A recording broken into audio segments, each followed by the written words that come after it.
Բարև ձեզ հարգելի խաղաղորներ, սա քիշմիշ խելովինն է, ամերիկյան սորտը, սա ես տարվա դրած պատվաստն է, դրել եմ չորի վրա ապրիլի 24-ին, ինչ կտամ, մինուս հատվածը տեսնեք հիմքի մասում, ոնց հաղաճել է,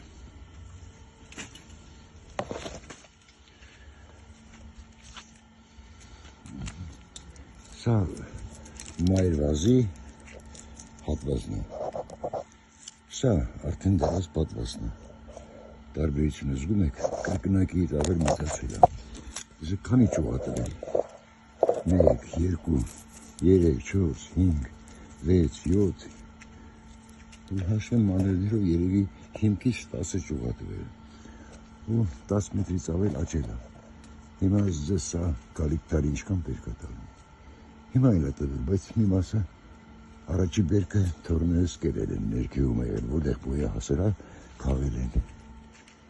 սա երկրորդ բերքն է, սկումից որ ցույց տվեցի, նա երրորդ բերքն է, նայեք ճուղը քանի մետր է գնացել, նա հիմքն է, հիմքից եկել է,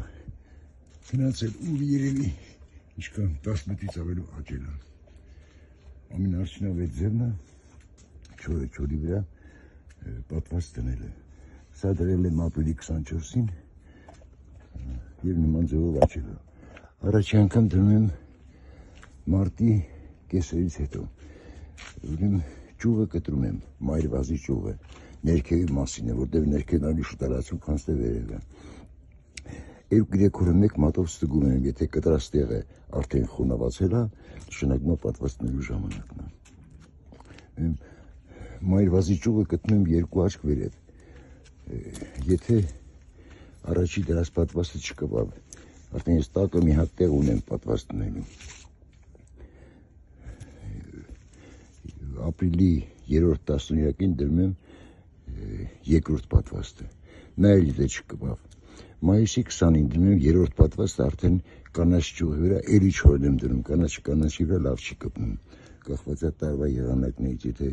10 օր հով եղանակ արես կպնի, եթե չէ շոկ արես ոչ մի դեպքում չի կպնելու, իսկ չորի վրա բոլոր դեպքերում կպնում է։